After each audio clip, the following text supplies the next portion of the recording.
वैदेही सहितं सुरद्रुमतले हैमे महामण्टपे मध्ये पुष्पकमासने मणिमये वीरासने सुस्थितम् अग्रे वाचयति प्रभञ्जनसुते तत्त्वं मुनिभ्यः परं व्याख्यान्तम् भरतादिभिः परिवृतं रामं भजे श्यामलं रामं भजे श्यामलं।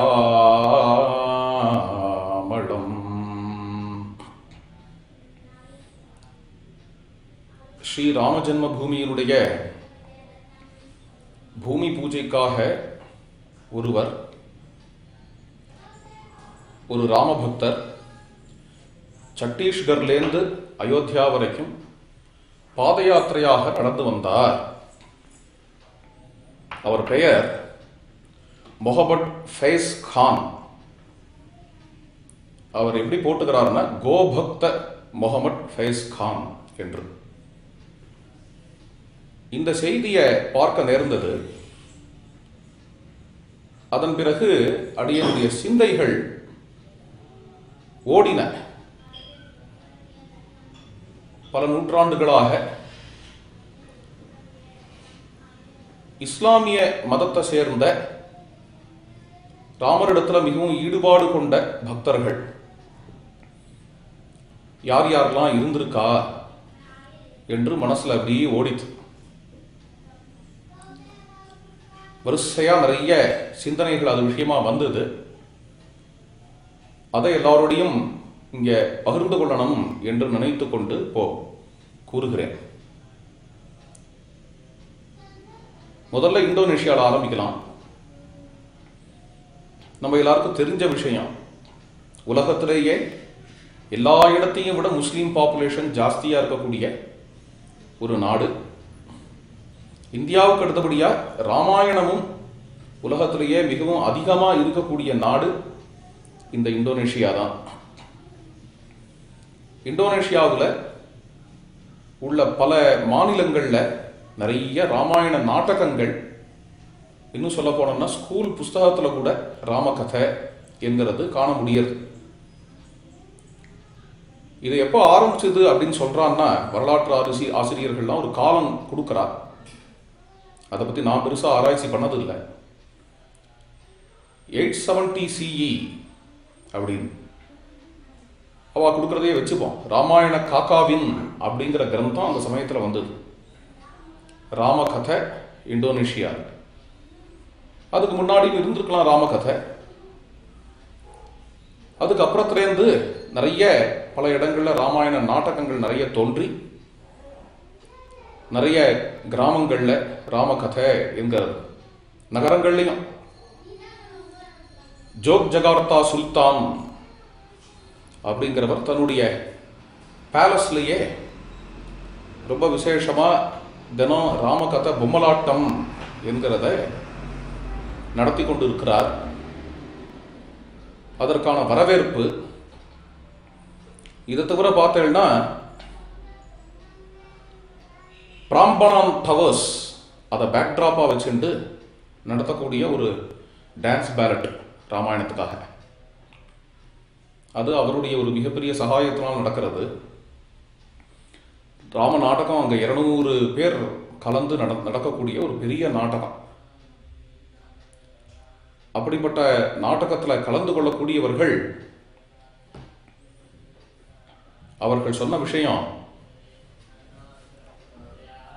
என்ன, இது ஆச்சரியமா எல்லாரும் பாப்பா இல்லையா, பாய்களா இருந்து ராமாயண நாடகம் பண்றேளே அப்படின்னு. அவர்கள் என்ன சொல்றா அப்படின்னு அவாட்ட போய் கேட்டோம்னா, இஸ்லாம் என்கிறது எங்களுடைய மதம், ராமாயணம் என்கிறது எங்களுடைய கல்ச்சர் பண்பாடு என்று சொல்லுகிறார்கள் என்று இதை டாக்டர் எஸ் கிருஷ்ணசுவாமி என்கிறவர் kalyan97.wordpress அதில் ரெக்கார்ட் பண்ணியிருக்கார். அப்படி ஒரு ராம பக்தி இந்தோனேஷியாவில் ராமரிடத்தில் ஒரு ஈடுபாடு. பாலியில் கேட்கவே வேண்டாம். பாலி என்கிறது இந்துக்களுடைய தீவு. அதில் உலகத்திலேயே மிகப்பெரிய ராமருடைய மூர்த்தி பார்த்துருக்கேன். ஜம்முன்னு கருடன் மேல் நிற்பார் ராமர். அந்த ராமர் பாலியில் இருக்கார். பாலி ஹிந்து தீவு. மற்றபடி இந்தோனேஷியாலையும் பல இடங்களில் ராமாயணம், ராமர். அதனால தான் ஏர்லைன்ஸ் பேர்லாம் வந்து கருடா ஏர்லைன்ஸ், ஜட்டாயு ஏர்லைன்ஸ் கூட இருக்கு.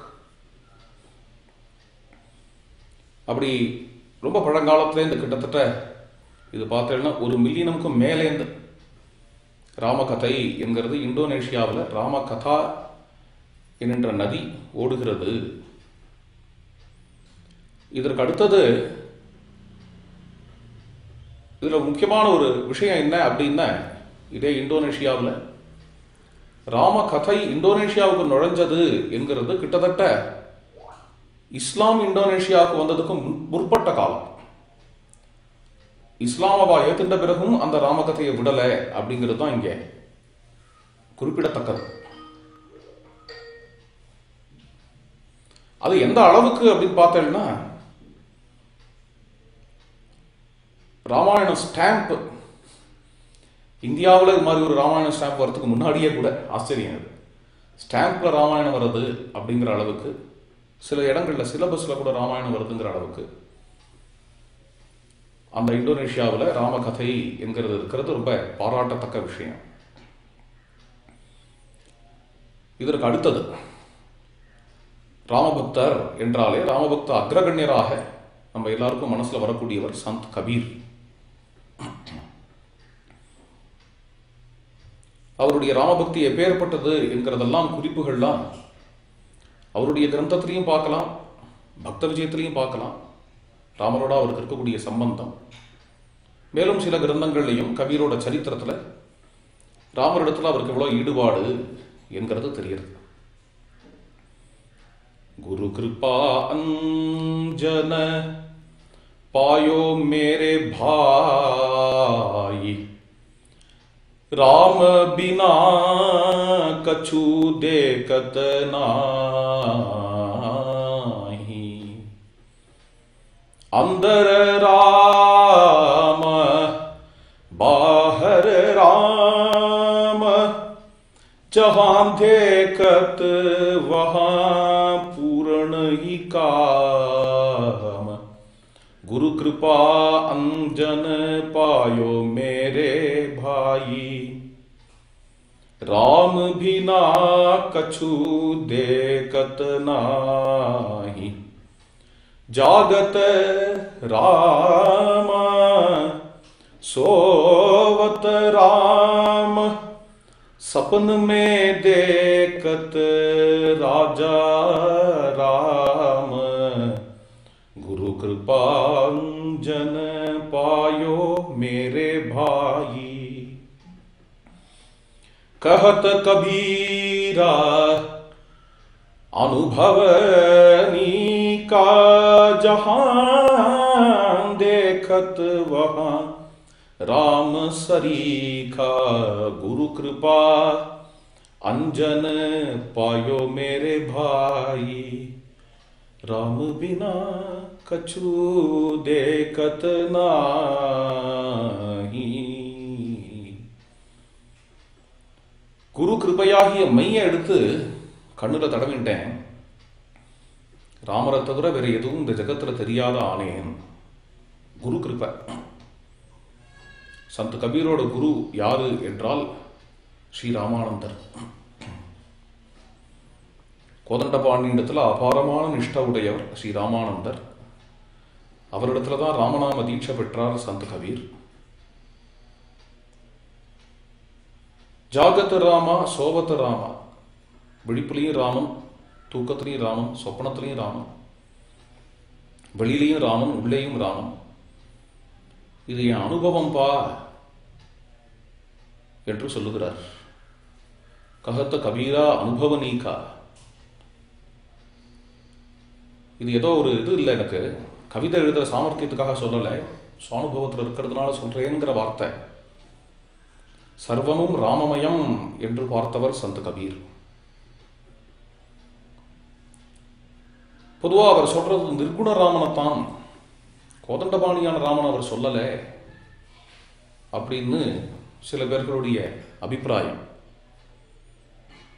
இன்னும் சில பேர்கள் என்ன சொல்றா அப்படின்னா, கோதண்டபாணியான ராமனையும் அவர் சொல்றார், நிர்குணராமனை சொல்றார். நிர்குணராமன்ட்ட தான் அவருக்கு பிரதானமான ஈடுபாடு. இருந்தாலும் கோதண்டபாணியை அவர் மறுக்கலை, எங்கேயும் கோதண்டபாணியை திட்டலை, கோதண்டபாணியை மறுக்கலை. கோதண்டபாணியை பற்றி பதம் வரவே இல்லைன்னு சொல்லிட முடியாது அவரிடத்துல. பல இடங்களில் பார்க்குறோம் அதை. ரூப்பு நாகி ரங்கு நாகி வர்ண நாகி சாயா நிர்விகார நிர்குணகி, அது வரைக்கும் நிர்குண பிரம்மம்னு தோன்றுகிறது.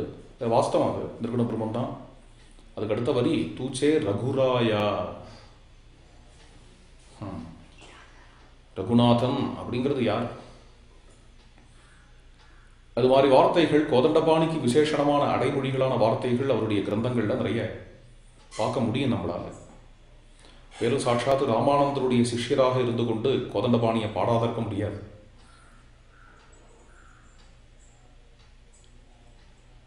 அது ஒரு விஷயம்.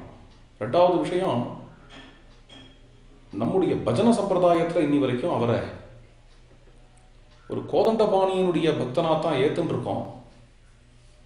காலங்காலமா இருக்கு பஜன சம்பிரதாயங்கிறது. நான் மருதாளு குருசுவாமிகள் காலத்திலேருந்து மட்டும் சொல்லல, அதுக்கு முன்னாடியுமே சரி, சிஷ்டாச்சாரமா காலங்காலமா.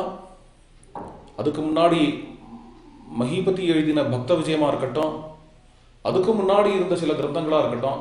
பக்த விஜயத்தில் பார்த்தேன்னா சத் கபீர் நாமதேவருடையும் ஞானேஸ்வரருடையும் சகாவா வரார். அதுக்கு முன்னாடி வந்த சில கிரந்தங்களா இருக்கட்டும், எல்லாத்துலேயுமே கோதண்டபாணி அப்படிங்கிற டைமென்ஷன் ஒன்று கபீருக்கு இருக்கு. நமக்கு ஒன்றும் இது புரியாத விஷயம் இல்லை. ஏன்னா பாகவத தர்மத்தில் தோஞ்சவா அவர் நிர்குண நிஷ்டரா அல்லது கோதண்டபாணி நிஷ்டரா அப்படிங்கிற கேள்வியே நம்மளுக்கு கேள்விதான் புரியல.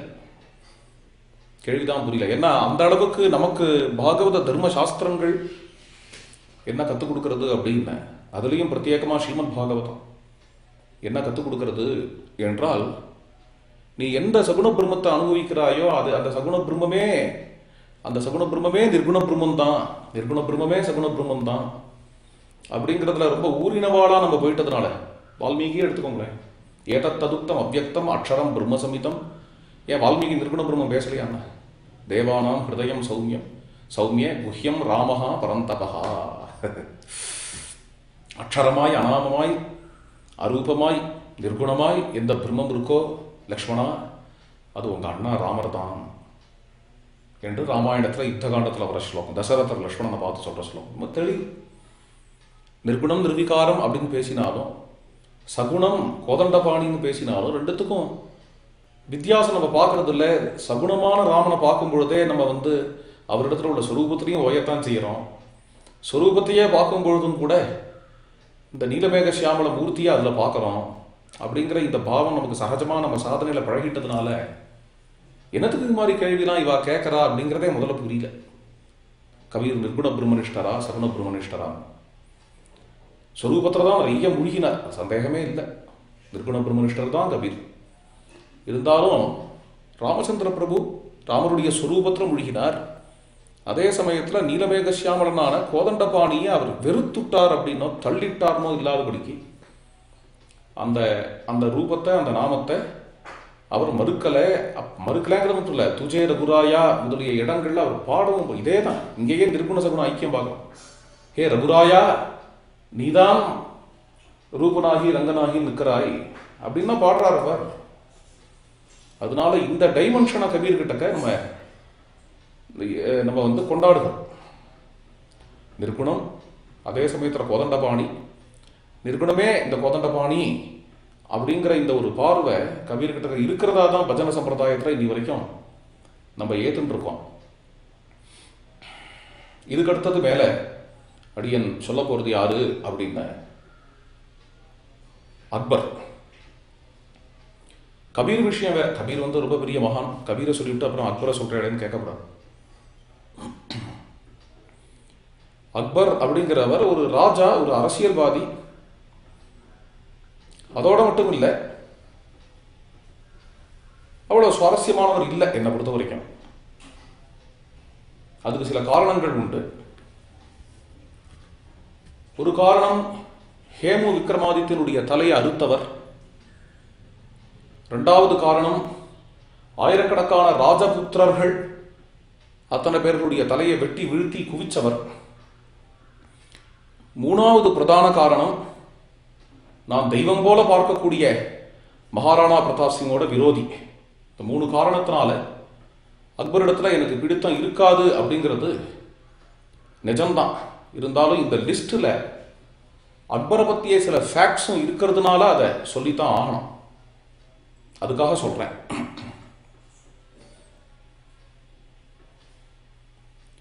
அக்பருக்கு ஏதோ ஒரு விதமா ராமரிடத்துல ஒரு ஈடுபாடு இருந்திருக்கு. அக்பருடைய அப்பா எல்லாருக்கும் தெரியும், முசல்மான். அவ அம்மா ஹிந்து ஸ்திரீ. அக்பருக்கு ஒரு ஈடுபாடு ராமரிடத்துல.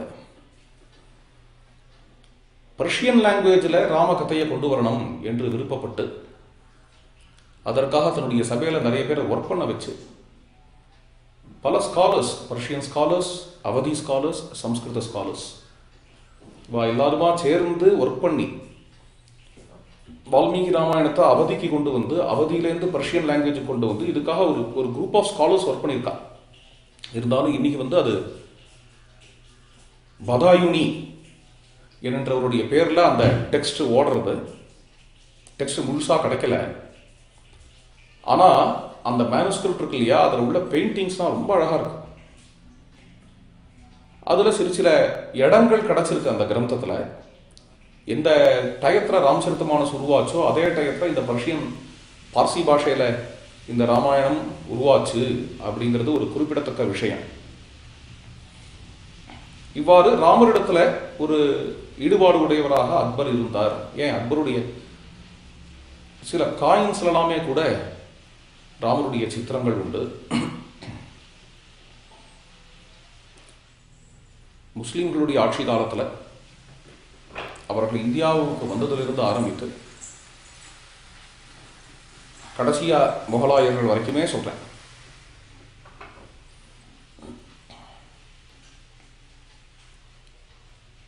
ஆண்ட மன்னர்கள் எனக்கு தெரிஞ்ச வரைக்கும் யாருமே ராமனை ஒரு கட்டுக்கதை என்று நினைச்சது இல்லை. இன்னைக்கு நம்ம ஒரு சேர்ல டெல்லியில உட்கார்ந்து இருக்கோமே, இது மாதிரி என்னைக்கோ ஒரு நாளைக்கு அயோத்தியில உட்கார்ந்து ஆண்டவன் தான் ராமன் என்கின்ற எண்ணம் உடையவர்களாகத்தான் இருந்திருக்கிறார்கள். பிரத்யேகமா ராமனிடத்துல ஒரு தீவிரமான தேசம், அதாவது மூர்த்தி பூஜையில தேசம் இருக்கலாம், கோவில் பல இடிச்சிருக்கலாம், இது எல்லாமே உண்மை. பல பேர்களை இங்கிருந்து அடிமைகளாக கொண்டு போய் வித்திருக்கலாம் வெளிநாடுகள்ல. அது எதையுமே நான் மறுக்கல, எல்லாமே உண்மைதான். ஆனா இங்க ஒரு விஷயம் என்ன என்றால், ராமர் கோவில் அப்படிங்கிறத விடுங்கள். பொதுவா Raman as a historical man, அவர் ஒரு ஹிஸ்டரி என்கிறத மறுத்ததாகவோ அல்லது அவர் பெரிய துஷ்டன் அப்படின்னு விமர்சனம் பண்ணதாகவோ எங்கேயும் இல்லை. ஒரு சில முஸ்லிம் ராஜாக்கள் ராமனிடத்துல ஒரு சாஃப்ட் கார்னரையும் காட்டியிருக்கிறார்கள். ராமனிடத்துல ஒரு ஈடுபாடு உடையவர்களாக கூட இருந்திருக்கிறார்கள். அதுக்காக தான் அக்பர் சொன்னேன் உதாரணமா. அப்படிதான் போய்கொண்டு இருந்தது.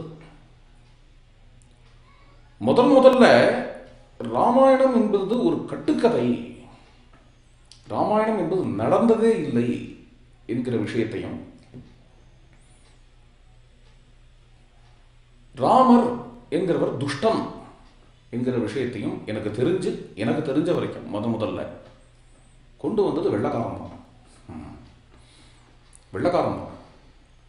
ராமாயணத்தை கட்டுக்கதை என்ற ஒரு பார்வை ஜெயஸ் மில் முதலியவர்கள் கொண்டு வந்தது.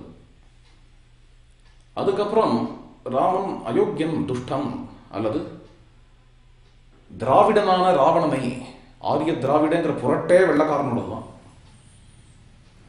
ஆரியங்கிற இனம் வெளிநாட்டிலேருந்து வந்தது அங்கேருந்து வந்து இந்தியாவில் செட்டில் ஆனது, அதுக்கப்புறம் திராவிடர்களை வந்து அது டாமினேட் பண்ணிட்டு என்கின்ற இந்த புரட்டு வெள்ளக்காரர்கள் நமக்கு சொல்ற வரைக்கும் நம்மகிட்ட இந்த கான்செப்டே கிடையாது, இந்த ஐடியாவே கிடையாது. நமக்கு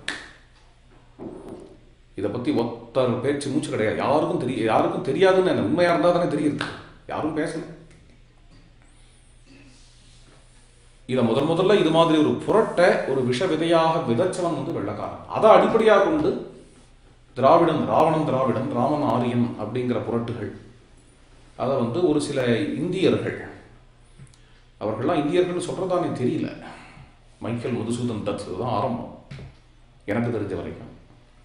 அது மாதிரியா ராமரை பற்றிய தூஷணைகள் அதுக்கப்புறம் மேல மேல வளர ஆரம்பித்தது இந்தியாவில் என்கிறது வெள்ளக்காரன் நமக்கு கொடுத்த ஒரு விஷயமாக அமைகிறது. அதுக்கு முன்பு வரைக்கும் அடியனுக்கு தெரிஞ்ச வரைக்கும் முகலாய ராஜாக்களே இருந்தாலும் சுல்தான்களே இருந்தாலும் அவர்கள் கோவிலை இடிக்கிறது முதலிய காரியங்கள்லாம் நிறைய பண்ணியிருந்தாலும் பிரத்யேகமாக ராமன் விஷயமா ராமரை வந்து ஒரு கட்டுக்கதை என்கின்ற ஒரு பார்வையோ அல்லது ராமன் வந்து ரொம்ப பெரிய துஷ்டன் என்ற விமர்சனமோ அது மாதிரியான விஷயங்கள்லாம் வந்து அவர்களிடத்தில் இருந்தது இல்லை என்று தான் நான் நினைக்கிறேன். அதுக்கடுத்தது ஒரு விஷயம் சொல்ல விரும்புகிறேன். ஃபர்ஸ்ட் இண்டிபெண்டன்ஸ் வார் ஆரம்பிச்சது, முதல் சுதந்திர போராட்டம், இப்பெல்லாம் சிப்பாய் கலகங்கிறாலே அதுதான். இன்னும் சொல்ல போனா அதுக்கும் அயோத்தியாவுக்கும் ரொம்ப சம்பந்தம் உண்டு. அந்த ஃபர்ஸ்ட் இண்டிபெண்டன்ஸ் வார்னே ஒரு புக் இருக்கு, அதோட ஃபர்ஸ்ட் சாப்டருக்கே ஆவுத் அப்படின்னு தான் பேர். அயோத்தியாவுடைய ராஜா அதுல வந்து ரொம்ப முக்கியமான ஒரு వ్యక్తిயாக இருந்திருக்கார். கிட்டத்தட்ட அவர் தான் இனாகிரேட் பண்ணியிருக்கார் இந்த ஃபர்ஸ்ட் இண்டிபெண்டன்ஸ் வாரை. விஷயத்துக்கு வரேன். அந்த வார் நடக்கும் பொழுது ஒரு ஹிந்து முஸ்லீம் ஐக்கியம் ஏற்பட்டது. பிரிட்டிஷ்கள் எடுத்தாப்புல பிரிட்டிஷ் படுத்துற பாடு அது தாங்க முடியாதபடிக்கு இவா எல்லாரும் ஒன்று சேர்ந்து இது மூலமாக பிரிட்டிஷை வெளியில துரத்தணும் என்கின்ற ஒரு பாவம் அந்த சமயத்தில் ஏற்பட்டது. அப்படி ஏற்படும் பொழுது இப்போ முஸ்லீம்களுக்கு இந்துக்களுடைய உதவியும் நிறைய தேவைப்பட்டது. ரெண்டு பேருக்குமே பரஸ்பரம் தேவைப்பட்டது பிரிட்டிஷை கலப்புறதுக்கு. அப்போ முஸ்லீம்கள் ஒரு சில தீர்மானங்களுக்கு வந்தா இந்துக்களுக்கு பிடிக்காத மாதிரி நம்ம என்னெல்லாம் நடந்துட்டு இருக்கோமோ எதெல்லாம் பண்ணியிருக்கோமோ அதில் பிரதானமாக இருக்கக்கூடிய சில விஷயங்களை நம்ம தீர்த்து விடணும், இது தொடர வேண்டாம். அந்த தீர்மானங்களுக்கு வரும்பொழுது அதில் ஒரு தீர்மானம் பாபரி மஸ்ஜித்தை, அதாவது ராம ஜென்மபூமியை இந்துக்களுக்கே மறுபடியும் கொடுத்துடணும் என்கின்ற ஒரு தீர்மானத்துக்கு அப்போ வந்தார்கள். அப்பொழுது இருந்த ஒரு தலைவர், முசல்மான் தலைவர், அவருக்கு வந்து மௌல்வி அமீர் அலி என்று பெயர். அவர் தான் இந்த காரியத்தை பண்ணணும்னு நினைச்சவர். பாபா ராம்சரண் தாஸ் என்று ஒரு மகந்த் இருந்தார். அந்த மகந்துக்கு இந்த கோவிலை மறுபடியும் கொடுத்துடலாம் அப்படின்னு ஒரு உடன்படிக்கைக்கு வந்தார்கள். அவர்கள் ரெண்டு பேருமே கையெழுத்து போட்ட ஒரு பத்திரம் ஒன்று இதுக்காக தயார் பண்ணார்கள். இது வந்து 1859. கிட்டத்தட்ட ராம ஜென்மபூமி அந்த காலத்திலேயே வந்திருக்கணும். அது மாதிரி சமயத்தில் அங்கே உள்ள புகுந்து பிரிட்டிஷ் தான் இது நடந்துடுத்து அப்படின்னா ஒரு பெரிய ஹிந்து முஸ்லீம் யூனிட்டி வந்துடும். யூனிட்டி வந்துடுத்து அப்படின்னா அப்புறம் நமக்கு இங்கே வேலை இருக்குது, நம்மளை துரத்திடுவார் ரெண்டு பேரும் சேர்ந்து அப்படிங்கிறத புரிந்து கொண்டு பிரிட்டிஷ் தான் என்ன பண்ணிட்டு அப்படின்னா இவா ரெண்டு பேரையும் குபேர்டீலா என்கின்ற இடத்துல தூக்கு மேடையில் ஏற்றினார்.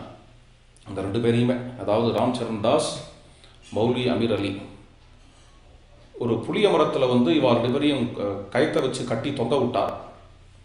அது ஜனங்களுக்கு மிகப்பெரிய ஒரு அச்சத்தை ஏற்படுத்தியது. அப்புறம் என்னாச்சு அப்படின்னா அந்த புளிய மரத்தை வந்து ஒரு பெரிய திருத்தலமாக வழிபட ஆரம்பித்தார்கள் ஜனங்கள். ஹிந்து முஸ்லீம் யூனிட்டிக்கான ஒரு திருத்தலம் என்று கொண்டாடி அந்த புளிய மரத்தை வழிபட ஆரம்பித்தார்கள். ஆரம்பிக்கும் பொழுது அது நல்ல பிரசித்தமாக ஆச்சு. பிரசித்தமானதை பார்த்து இந்த புளிய மரத்தை வேரோட அறுத்தெறிஞ்சான் வெள்ளக்காரன் அப்படிங்கிற ஒரு வரலாறு இருக்கிறது. இன்னைக்கும் நீங்கள் வந்து ஷிலான்யாஸ் அயோத்தியாவில் போய் பார்த்தேன்னா புளிய மரத்தில் இவர்கள் ரெண்டு பேரும் தொங்குற ஒரு சித்திரம் அங்கே நம்மளால் பார்க்க முடியும். அதனுடைய நினைவா இருக்கட்டும் அப்படின்னு வரைஞ்சி வச்சிருக்கா.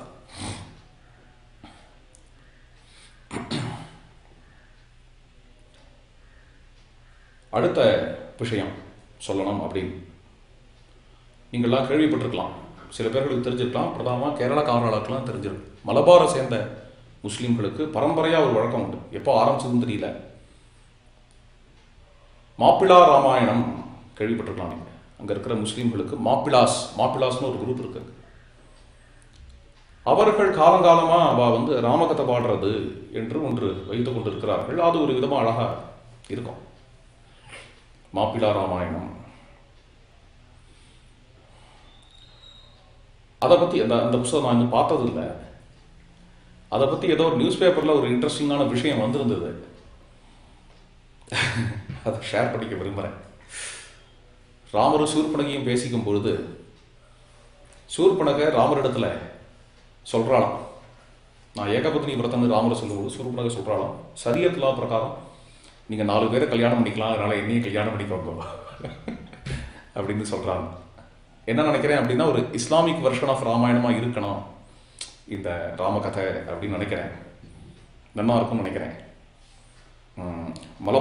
மலபாரி முஸ்லீம்களுடைய ஒரு ராமாயணம். அடுத்தது முக்கியமான விஷயம், இப்போ இது வரைக்கும் வந்திருக்கோம், இவ்வளோ ராமகதையை இப்போ பார்த்து வந்திருக்கோம். நமக்கு இதில் ஒரு சர்ப்ரைஸ், ஒரு கேள்வி வரலாம். என்ன கேள்வி அப்படின்னா, அல்லாஹ் இஸ் த ஒன்லி காட், அல்லாவை மட்டும்தான் வழிபட வேண்டும், வேறு தெய்வங்களோ வேறு யாருமே வழிபடுவதற்கு ஏற்றவர்கள் கிடையாது. நபிகள் மட்டும்தான் கடைசி ப்ராஃபிட்டுங்கிறதுக்கு என்ன, இது தூதம், தேவதூதம், அல்லாஹ் அனுப்பி வந்த தூதம், கடைசி தூதம். எவ்வளவோ தூதர்கள் இவருக்கு முன்னாடி இருந்திருக்கலாம், ஆனால் இவர் தான் கடைசி தூதம், இதுக்கு மேலே தூதர்கள் தேவன்ட்டே வரமாட்டா என்று சொல்லக்கூடியவர்கள், அவர்கள் நம்பக்கூடியவர்கள். அப்படி இருக்கிறவர்கள் எப்படி அதுலேருந்தும் சிலர் இது மாதிரியா ராமகதையில் ஈடுபட்டிருக்கிறார்கள், ராமாயணத்தில் எப்படி ஈடுபட்டிருக்கிறார்கள் அப்படிங்கிற ஒரு கேள்வி மனசில் நமக்கு ஆச்சரியத்தை தான் கொடுக்கும். அதுக்கு பதில் இருக்கு. அந்த பதில் என்ன அப்படின்னு பார்த்தோம்னா, இங்க ரொம்ப பிரசித்தமான ஒரு கவி, உருது கவி அல்லாமா இக்பால் என்று, சில பேர் அவரை ஸ்பிரிச்சுவல் ஃபாதர் ஆஃப் பாகிஸ்தான் அப்படின்லாம் கூட சொல்றார். இந்த பிரசித்தமான கவி, அவருடைய உருது வாக்கியம், ஹே ராமுகே வஜூத் पे हिंदुस्तान को नास अहल ये नज्जर समझते हैं उसको इमाम ये हिंद அப்படிங்கிற வார்த்தை. இமாம் ஏ ஹிந்த் என்ற வார்த்தை இங்கே முக்கியமான விஷயம். இமாம் இ ஹிந்த் என்கிறது இந்தியாவுடைய இமாம் ராமன். இமாம்னா என்ன அர்த்தம் அப்படின்னா, ஒரு எலிவேட்டட் சோல் அப்படிங்கிற மாதிரி, ஒரு உயர்ந்த மனுஷன், அதுலேயும் மத சம்பந்தப்பட்ட உயர்ந்த மனுஷன், ஆன்மீகத்தில் உயர்ந்த மனுஷன் அப்படிங்கிற அர்த்தம் இமாம் என்பதற்கு வரும். ஸ்பிரிச்சுவாலிட்டியில் உயர்ந்த மனுஷங்கள். இமாம் ஏ ஹிந்த் அப்படின்னு அல்லாமா இக்பால் ராமனை குறிப்பிடுறார். அது மட்டும் இல்லை, வீராதி வீரனா சரீரத்தினால பலசாலியா இருந்து கொண்டு உள்ளத்தினால மிருதுவா இருக்கக்கூடியவர் என்று வேற அந்த கவிதையில பாடுறார். இமாம் இ ஹிந்த் அப்படின்னு அவர் குறிப்பிட்டதை வச்சு இமாம் இ ஹிந்த் ராம் என்று டாக்டர் அப்துல் அலீம் என்கிறவர் ஒரு புஸ்தகமே எழுதினார். பொதுவா பார்த்தேன்னா நபிகள் சொல்ற வார்த்தை குரான்ல, நமக்கு முன்னாடியும் கடவுள் பல தூதர்களை அனுப்பி இருக்கிறார். அது மாதிரி வந்த ஏராளமான தூதர்கள், அதுல ஒரு சில தூதர்கள் மட்டுமே நமக்கு தெரிஞ்சவர்கள், தெரியாத தூதர்கள் நிறைய பேர், தெரியாத உலகங்கள்ல நிறைய பேர் இருக்கிறார்கள், நிறைய பேர் வந்தார்கள் நமக்கு முன்னாடி அப்படின்னு சொல்லியிருக்கிறார். அதை வச்சுண்டு சில பாய்கள் என்ன பண்றா அப்படின்னா அது மாதிரியான தூதர்கள் அந்த ரேஞ்சுக்கு கொண்டு போறா. அது மாதிரியான தூதர்கள்ல ராமரும் ஒருவர். அயோத்தியாவில் உள்ள முசல்மான்கள் கூட அது மாதிரி சொல்றவா தான் சில பேர்ல பல பேர். அது மாதிரி வந்தவர்கள்ல ராமனும் ஒருவர் அப்படிங்கிற பார்வையில பார்ப்பா. பஹாயில் அது மாதிரி கிருஷ்ணனை பார்ப்பா. முகமதுக்கு முன்னாடி வந்த தூதன் கிருஷ்ணன் அப்படின்னு பார்ப்பா. அது மாதிரி இவா பிரதானமாக அயோத்தியாவில் உள்ள பல முசல்மான்கள் ராமரை எப்படி புரிஞ்சுக்கிறா அப்படின்னா ராமரிடத்துல ஈடுபாடு உடையவா. அயோத்தியாவில் ராமரை ரசிக்காத இருக்க முடியாது. ராமரிடத்துல ஈடுபாடு உடையவா. அவ எது மாதிரி ஒரு ஃபீலிங்ல இருப்பா. ஒருவரா அது விஷயமா ஒரு இதுவே வந்தது. இந்த விஷயமே நியூஸ் பேப்பர்ல இன்டர்வியூல எழுந்தது. டைம்ஸ் ஆஃப் இந்தியாவில் வந்ததுன்னு நினைக்கிறேன். ராமரை நாங்கள் பைகம்பர், இங்கே தான் ஹிந்தியில் வர வார்த்தை பைகம்பர் அப்படின்னு நாங்கள் எடுத்துக்கிறோம் அப்படின்னு. அந்த ரீதியில் பார்க்கும் பொழுது இமாம் ஏ ஹிந்த் அப்படிங்கிற வார்த்தை பொருந்தும் அவளுக்கு. பைகம்பர்னு பார்க்கலாம். பைகம்பர்னா தேவதூதன். அல்லது அது கூட இல்லாமல் ஆன்மீகத்தில் மிகவும் முன்னேறியவன், ஒரு பெரிய இமாம் அப்படிங்கிற அளவுக்கு பார்க்கலாம். அது மாதிரி பார்த்து ராமனை கொண்டாடக்கூடியவா உண்டு அப்படிங்கிறது இந்த இக்பாலோட கவிதை. அப்துல் அலீம்னு சொன்னேனே, அவர் ராமரை பற்றி எழுதின புஸ்தகம். அதெல்லாம் நம்ம பார்க்க முடியறது. ஆனால் ஒரு விஷயம், நீங்கள் பைகம்பர் அப்படின்னு பார்த்தாலும் கூட நபிகள் நாயகத்துக்கு முன்னாடி உள்ள எந்த பைகம்பருமே, நீங்கள் பைகம்பர்னே பாருங்க, தேவதூதனே பாருங்க, தேவன் அனுப்பிச்சு வந்தவானே பாருங்க, அவர்கள் எல்லாருமே இன்னைக்கு ரெலவெண்ட் இல்லை. இன்னைக்கு ஃபைனல் ப்ராஃபிட் தான் ரெலவெண்ட் அப்படிங்கிறது தீர்மானமா அந்த மதத்தினுடைய நம்பிக்கை. இவர் தான் இன்னைக்கு ரெலவெண்ட், இன்னைக்கு இவர் போட்ட பாதை தான் நம்ம ஃபாலோ பண்ணணும் அப்படிங்கிற நம்பிக்கை இருந்த பொழுதிலும் கூட அதையும் தாண்டி பாய்கள்ல சில பேர்களுக்கு ராமரிடத்துல இப்படி ஒரு அலாதியான ஈர்ப்பு. பாய்கள் நான் சொல்றது இஸ்லாமை விட்டுட்டு வந்தவாள் இல்லை. இப்போ நான் சொன்னவா எல்லாருமே சின்சியர் பிராக்டிஷனர்ஸ் ஆஃப் இஸ்லாம்.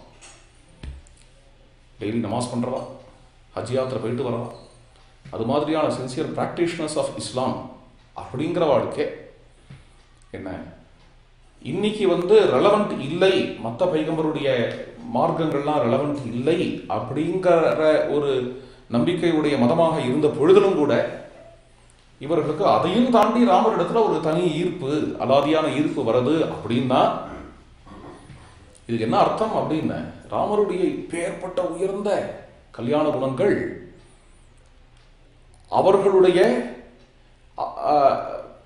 அவர்களுடைய மேலோட்டமான உபாதிகளை கடந்து ஆழ்ந்த ஹிருதயத்தில் உள்ள மனிதநேயத்தை போய் ஸ்பரிசிச்சிருக்கு. இர்ரெசிஸ்டிபிளா ராமருடைய கல்யாண குணங்கள் அவர்களுடைய ஹிருதயத்தை, அவர்களுடைய மனிதநேயத்தை போய் ஸ்பரிசிச்சிருக்கு. அப்படிங்கிறதுனால அவர்கள் ராமரிடத்தில் ஈடுபடுகிறார்கள். ரொம்ப உயர்ந்த விஷயம். ஏன்னா யாருமே அடிப்படையில் மனுஷன் உலகத்துல. அப்போ மனித நேயம் எங்க இருக்கோ, மனித பண்பு எங்க இருக்கோ, அதை ஒரு க்ஷணமாவது நம்மளால பாராட்டாத இருக்க முடியாது. அதுதானே வேதம் கொடுக்கக்கூடிய ஒரு அருமையான அமுதமா இருக்கு. ஆனோபத்ராகா கிருத்தவோ யுஷதா, எந்த டைரக்ஷன்லேருந்து எங்கேருந்து நமக்கு உயர்ந்த எண்ணங்கள், உயர்ந்த கருத்துக்கள், உயர்ந்த சிந்தனைகள் வந்தாலும் அதை ஏற்கலாம் அப்படிங்கிறது வேதத்துல அற்புதமா இன்னைக்கோ அதை சொல்லிவிட்டா. யாதும் ஊரே யாவரும் கேளீர், யாதும் ஊரே யாவரும் கேளீர் அப்படிங்கிறது எல்லாருமே நம்முடைய பந்துக்கள் தான். வேதத்துல வருது என்ன அப்படின்னா, நற்கருத்துக்கள் எங்க இருந்தாலும் பத்ரா கிருத்தவா, அந்த கருத்துக்கள் பாராட்டத்தக்கவை, ஏற்கத்தக்கவை, அவைகள் நம்மளை ஏத்துக்கணும், அவைகள் வரட்டும் அப்படிங்கிற அளவுக்கு வேதம் போயிருக்குங்கிறத பார்க்கிறோம். ஏன் அப்படின்னா, எல்லாருமே அவரவர்களுடைய உபாதியை தாண்டி, அவரவர்களுடைய கல்ட்டு, செட்டு, ரிலீஜியன் எல்லாத்தையும் தாண்டி அடிப்படையில் எல்லாருமே மனிதநேயம், மனிதன், ஹியூமனிட்டின்னு ஒன்று இருக்கும். அப்படி இருக்கிறவா யாராலையும் மறுக்கப்பட முடியாதவன் ராமர் அப்படிங்கிறது இத்தனை பாய்கள் ஈடுபடுறத பார்க்கும்பொழுது நமக்கு புரியுது. அடுத்தது ஒரு சில பேர்களை பற்றி சொல்லணும் என்று, அதில் நம்ம எல்லாருக்கும் தெரிஞ்சவர், தமிழகத்தில் ரொம்ப புகழ்பெற்றவர் ஜஸ்டிஸ் MM இஸ்மாயில் என்கிறவர். ஹைகோர்ட் ஜட்ஜாக இருந்தவர். அவருக்கு ராமாயணத்தில், கம்பராமாயணத்தில் மிகவும் ஈடுபாடு. கம்பராமாயணத்தில் ஈடுபாடும் கம்பராமாயணத்தில் ஸ்காலர்ஷிப்பும் இருந்தவராக இருந்ததுனால அவரை வந்து கம்பன் கழகத்தினுடைய பிரசிடெண்ட்டாக ஆக்கினார். கம்பன் கழகத்தோட பிரசிடெண்ட்டாக இருந்து பல பட்டிமன்றங்கள், பல பேச்சாற்றல் எல்லாம் செய்திருக்கிறார் இஸ்மாயில் என்கிறவர். அடுத்தது மிகவும் புகழ்பெற்றவர், அடுத்த ஒரு நல்ல மனிதர் அப்துல் கலாம். அப்துல் கலாமுக்கு பகவத்கீதையோட உள்ள சம்பந்தம் அப்படிங்கிறது நிறைய பேருக்கு தெரிஞ்சிருக்கும். அப்துல் கலாமுக்கு ராம விஷயமாகவும் ஈடுபாடு உண்டு. ராமக்ஷேத்திரத்தில் பிறந்தவர், ராமேஸ்வரம் என்கின்ற க்ஷேத்திரத்தில் பிறந்தவர். மேலும் என்ன என்றால் அதில் ஈடுபாடு உடையவர். வெறும் பிறந்தவர் இல்லை. ஒரு லெக்சரில் சொல்றார், historicity of Vedic and Ramayana eras அப்படின்னு ஒரு புஸ்தகம் இருக்கு. பல ஸ்காலர்ஸ் ஒரு கான்ஃபரன்ஸில் பேசினதை ரெக்கார்ட் பண்ணியிருக்காருல. அதில் முதல் ஸ்பீச் வந்து கலாமோடது, சீஃப் கெஸ்டாக இருந்து பேசியிருக்கார். அந்த விஷயம் ஒரு இன்ட்ரெஸ்டிங். அதில் தான் சொல்கிறார், எனக்கு ராமரிடத்தில் உள்ள ஈடுபாடுங்கிறதுக்கு, ராமாயணத்தை ஹிஸ்டாரிக்கலாக பார்க்கணுங்கிறதுல ஈடுபாடுங்கிறதுக்கு நான் ராமேஸ்வரத்தில் பிறந்தது ஒரு முக்கிய காரணம். அந்த இடங்களோடலாம் நான் சம்பந்தப்பட்டவன். ராமசேது முதலிய இடங்களோட நான் சம்பந்தப்பட்டவன். அவரோட வார்த்தையை இங்கே படிக்கிறேன், இங்கிலீஷில் இருக்கு. Important aspect about Ramayana is that when Valmiki wrote the epic, he made it with many proofs. He packed up so much information about various planetary positions of those days, the geography of the areas mentioned in the epic, and the seasonal events, that it is virtually a no-brainer to establish the dates on which those events occurred. Pushkar Bhatnagar அப்படின்னு ஒருத்தர், அவர் வந்து வால்மீகி ராமாயணத்தில் உள்ள astronomical positions எல்லாம் வச்சு ஒரு அருமையான ஆராய்ச்சி பண்ணியிருக்கிறார். அதை படிச்சுட்டு கலாம் வந்து இதை சொல்றார். இந்த விஷயத்தை இப்போ இந்த ஸ்டேட்மெண்ட் இருக்கு இல்லையா, வால்மீகி முனிவர் அங்கங்க அந்தந்த சம்பவங்கள் நடக்கும் பொழுது ஆகாசத்தில், வானத்தில் அந்த அஸ்ட்ரானாமிக்கல் பொசிஷன்ஸ்லாம் எப்படி இப்படி இருந்ததுங்கிறத ரெக்கார்ட் பண்ணியிருக்கிறார். உதாரணத்துக்கு ராம ஜனனம், ராம ஜாதகமே வால்மீகி கொடுத்துட்டார். ராமர் பிறக்கும் பொழுது என்னென்ன நட்சத்திரங்கள், என்னென்ன கிரகங்கள் எல்லாத்தையும் சொல்றார். இது ரொம்ப பிரசித்தம். இன்னொரு விஷயம் இருக்கு, சுந்தரகாண்டம் என்னைக்கு நடந்தது, சுந்தரகாண்டம் நடக்கும் பொழுது என்னென்ன கிரகங்கள், என்னென்ன நட்சத்திரங்கள், அது விஷயமாகவும் வால்மீகி ராம ஜனனத்தில் எவ்வளவு விஸ்தாரமா பேசுறாரோ அவ்வளவு பேசுறார்.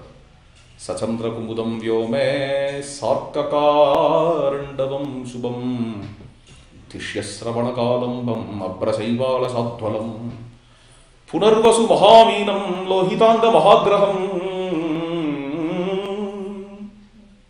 போகும் ஸ்லோகம்.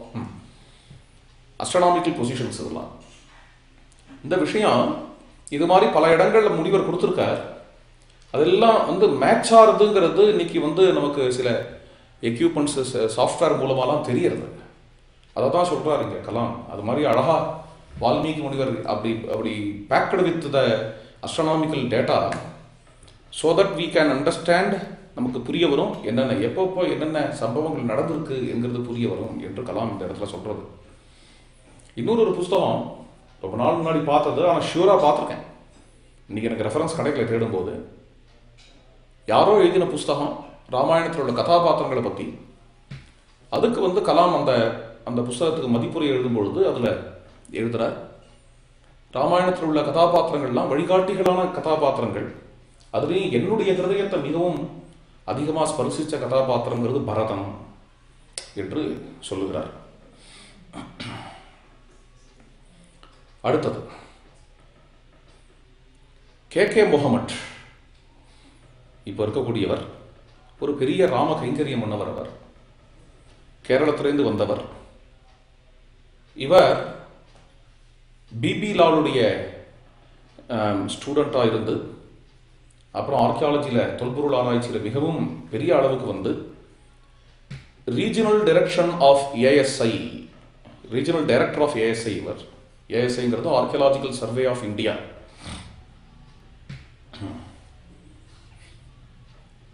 தொல்பொருள் ஆராய்ச்சி நடந்தது ராம ஜென்மபூமியில். கிட்டத்தட்ட 3 முறை தொல்பொருள் எனக்கு தெரிஞ்சு எடுக்கப்பட்டிருக்கு. அதில் 2 முறையில் கலந்துட்டவர் கே முகமது. முதல் 2 முறையில், 3வது இப்போ. முதல் 2 முறையிலுமே கலந்துட்டவர். முதல் முறை அவுட் ஆஃப் இன்ட்ரெஸ்ட் போனார், பிபி லாலோட போனார். அந்த சமயத்தில் ஜென்மபூமியில் அங்கு கோவில் இருந்ததுக்கு நிச்சயமான சில அத்தாட்சிகள்லாம் கிடைச்சது. பல இடங்களில் போய் தேடுறது கிடைக்கிறது. இது நடந்தது 1977 சொல்றது. பல இடங்கள் அவ போய் தேடுவா, அங்கங்க கிடைக்கிறது. அது மாதிரி இதுவும் கிடைச்சது. ஒரு ஓரமா அதை பப்ளிஷ் பண்ணி வச்சா. ஒன்றும் பெரிய இன்ட்ரெஸ்ட் எடுத்துக்கல அதுல. இது அவரே சொல்ற விஷயம், அதை அப்படியே சொல்றேன். ஆனா அப்புறம் என்ன ஆச்சு அப்படின்ன உடனே பார்த்தேன்னா, அதுக்கப்புறம் சில இஷ்யூஸ்லாம் வந்து அந்த இஷ்யூஸ்ல வந்து சில சக்திகள், சில பேர் கம்யூனிஸ்டுகள், அவ வந்து இதை ஒரு அட்டகாசம் பண்ணி அங்க கோவில் இருந்ததுக்கு அத்தாட்சியே கிடையாது அப்படின்னு ரொம்ப கத்தி பேச ஆரம்பிச்ச உடனே இவா இப்போ வந்து இதை பப்ளிஷ் பண்ணி தான் ஆகணும், இதை வந்து பெரிய லெவலில் கொண்டு வந்து தான் ஆகணும் அப்படின்னு அவளுக்கு தோணிருக்கு. தோணி இவா பண்ண ரிசர்ச் எல்லாத்தையும் பெரிய லெவலுக்கு கொண்டு வர, லைம்லைட்டுக்கு கொண்டு வர ஆரம்பிச்சார் இந்த விஷயத்துல. அப்பதான் என்னாச்சு அப்படின்னா, இவர் கே முகமது அப்படிங்கிறவர் நியூஸ் பேப்பர்ல தானே ஒரு இன்டர்வியூ மாதிரி அதுல வந்து தெரிவிக்கிறார். எந்த விதத்துல நம்ம ஆராய்ந்து பார்த்தாலும் இது வந்து மறுக்க முடியாத உண்மை. இன்றைய தினம் என்ன ஒரு டிஸ்பியூட்டட் ஸ்ட்ரக்சர் நிற்கிறதோ, இது நிற்கிறதுக்கு முன்னாடி கட்டாயமா அங்க ராமர் கோவில் இருந்திருக்கிறது, அங்க ஒரு ஹிந்து கோவில் இருந்திருக்கிறது. இது மறுக்க முடியாத உண்மை. ஏன்னா அந்த சிலாசாசனம் என்ன சொல்லுகிறது என்றால், ராவணவதம் செய்தவனான ஹரிவிஷ்ணுவனுடைய கோவில். ஹரிவிஷ்ணு என்று இங்க ஒரு வாக்கியம் வருது சிலாசாசனத்துல. அது வந்து கோயின்சைட் ஆகுது ஸ்காந்தத்தோட. ஸ்காந்தத்திலையும் அயோத்தியில் உள்ள ராமனுக்கு ஹரிவிஷ்ணு, விஷ்ணு ஹரி என்றெல்லாம் தான் பெயர். அது வந்து நிச்சயமா இது வந்து ஒரு ஹிந்து கோவில் தான் என்கிறதுல மறுப்பே கிடையாது. ராமர் பிறந்த ஊர் அயோத்தியாங்கிறது மறுப்பே கிடையாது. இது வந்து ரொம்ப ஃபவுண்டேஷனான ஒரு ரொம்ப ஒரு மிகவும் ஆதாரபூர்வமான ஒரு விஷயம். அவ்வளோ பழமையான ஒரு இலக்கியமான வால்மீகி ராமாயணத்திலிருந்து ஆரம்பிச்சு இதுக்கு ஆதாரம் இருக்கு. அப்படியாகில் இவர் சொன்ன வார்த்தை, கே முகமது சொன்ன வார்த்தை, முசல்மான்களுக்கு மெக்கா மதீனா எவ்வளவு முக்கியமோ அவ்வளவு முக்கியம் இந்துக்களுக்கு அயோத்தியா என்கிறது. அந்த அளவில் இங்க ஃபீல் பண்ணி பாருங்க, பார்த்து அவர்களிடத்திலேயே இந்த இடத்தை ஒப்படைப்பதுதான் உச்சிதம் என்று வெளிப்படையாக தெரிவித்திருந்தவர் கே முகமது. அதனால சில சிரமங்கள்லாம் பட்டார். இருந்தாலும் உண்மையை தெரிவிக்கணும் அப்படிங்கிறதுல இவ்வளவு ஒரு தைரியமும் நேர்மையும் உடையவர் அவர் என்கிறது முக்கியமான விஷயம்.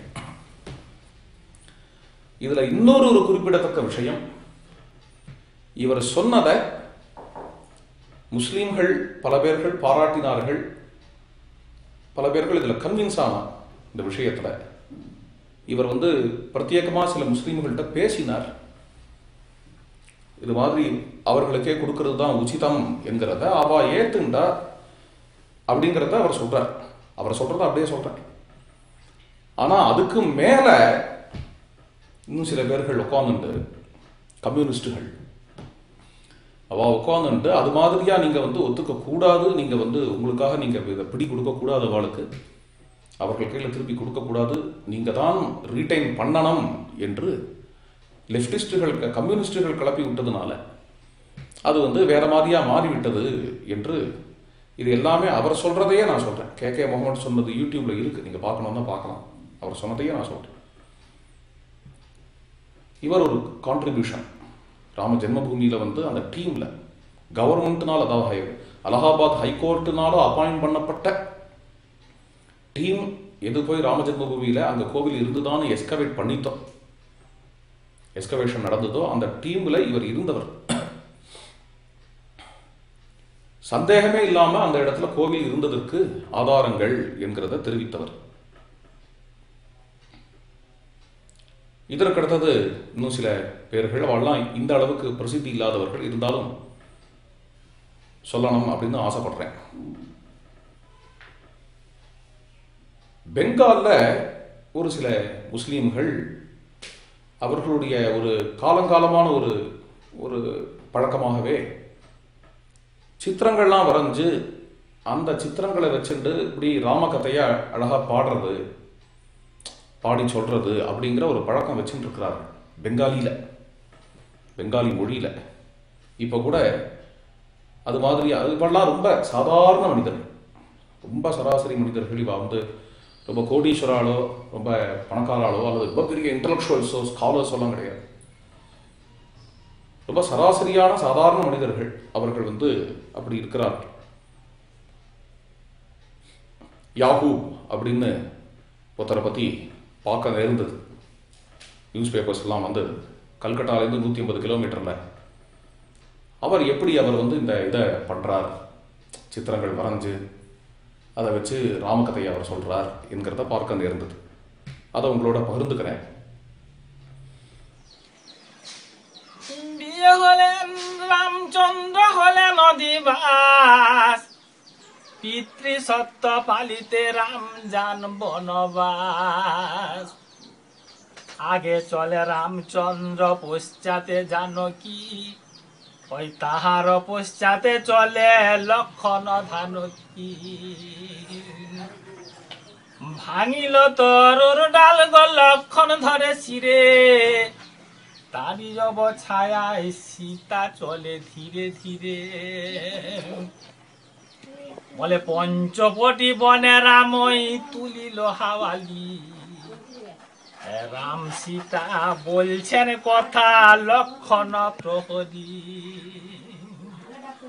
শূর্পণখা এলো একদিন পুষ্পের অন্বেষণে, ধরে নাকা নকা কাটিলেন তার গো ঠাকুর লক্ষণে।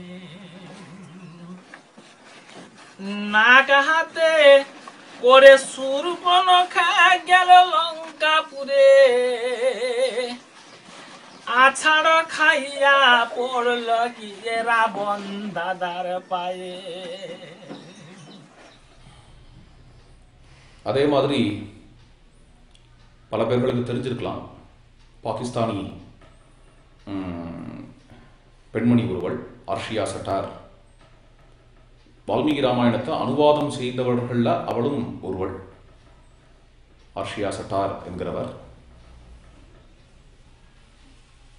அதாவது ஒவ்வொரு ஸ்லோகத்தையும் மொழிபெயர்க்கலை, அதுக்காக அப்ரிஜ்டுன்னு சொல்ல முடியாது, இன்பிட்வீன் இருக்கும். நல்லா இருக்கும் டிரான்ஸ்லேஷன், வந்து நல்லா இருக்கும்.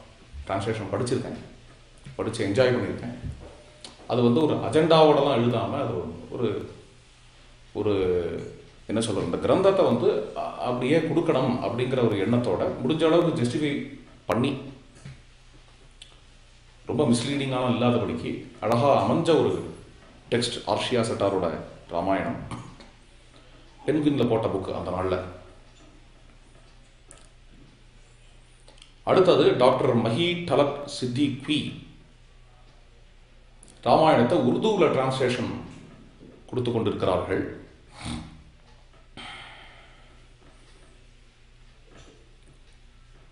மேலும் என்ன அப்படின்னா, உங்களுக்கெல்லாம் தெரிஞ்சிருக்கும், கொஞ்ச நாள் முன்னாடி, அதாவது இது வந்து 2016 நினைக்கிறேன், அபுதாபியில் முதல்ல ஹிந்து கோவில் வருகிற சமயத்தில் அபுதாபியினுடைய சுல்தான், இந்த சுல்தானுடைய மனைவி அங்கே அந்த அபுதாபி கோவிலுக்கு ஊர்வலமாக எல்லாரும் போகும்பொழுது, சீதாராம் சீதாராம்னு பஜனை பண்ணிட்டு போகும்பொழுது இந்த அம்மா வந்து தன்னுடைய தலைக்கு மேலே ராமாயண புஸ்தகத்தை எழுந்துருளை பண்ணிட்டு அந்த ஊர்வலத்தில் வரக்கூடிய காட்சி. அதோடு நிற்காம அபுதாபியோட சுல்தான் இருக்காரு, அவர் அது முடிஞ்ச உடனே அவர் தான் பேசுகிறார். பேசும்பொழுது முதல் வார்த்தையே லெக்சரோட முதல் வார்த்தை சீதாராம் அப்படின்னு ஆரம்பிக்கிறார். ஜெய் சீதாராம் என்று ஆரம்பிக்கிறார். அப்படி ஆரம்பித்த உடனே மிகப்பெரிய கரதோஷம் அந்த ஹாலில். அந்த டாக் முடிக்கும் பொழுதும் ஜெய் சீதாராம் என்று தான் முடிக்கிறார். இதையும் இங்கே பதிவு செய்ய விரும்புகிறேன். ஜெய் சியாராம்.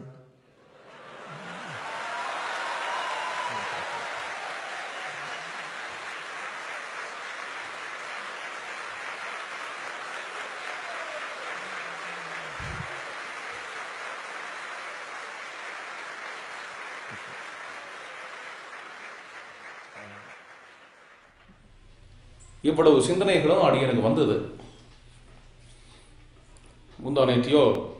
முந்தானைத்தான் நினைக்கிறேன். ஆமாம், நடந்த விஷயம். முகமது ஃபைஸ் கான் சத்தீஸ்கர்லேருந்து, அதுவும் கோபக்த ஃபைஸ் கான் அப்படின்னு வேற போட்டுக்கிறார். அவர் இவ்வளவு தூரம் பாத யாத்திரையாக ராமநாமம் சொல்லிட்டு அயோத்தியாவுக்கு சேர்ந்தார் பூமி பூஜைக்கு அப்படிங்கிற செய்தியை கேட்ட உடனே என்னென்ன சிந்தனைகள் வந்ததோ அந்த சிந்தனைகளை தான் பகிர்ந்துக்கணுங்கிறதுக்காக இந்த ஒரு விஷயத்தை தெரிவிக்கிறேன். இதிலிருந்து நமக்கு தெரிய வரக்கூடிய விஷயம் என்ன என்றால், ராமர் சமயங்களுக்கு அப்பாற்பட்ட செட்டு, கல்ட்டு, கேஸ்ட்டு, கிரீடு எல்லாவற்றிற்கும் அப்பாற்பட்ட மனித சமூகத்துக்கே எல்லாருக்குமான பண்புகளை காட்டுறதுக்காக வந்தவர். ஓப்பன் மைண்டடாக இருந்தோம் என்றால் அந்த பண்புகள் நமக்கு விசேஷமாக நம்ம எந்த மதத்தை சேர்ந்தவர்களாக இருந்தாலும், எந்த ஒரு இனத்தை சேர்ந்தவர்களாக இருந்தாலும் நமக்குள்ள அந்த ஒரு பண்புகள் இறங்கும் என்கிறது முக்கியமாக நம்ம கவனிக்க வேண்டிய விஷயம். ஜெய் சீதாராம்.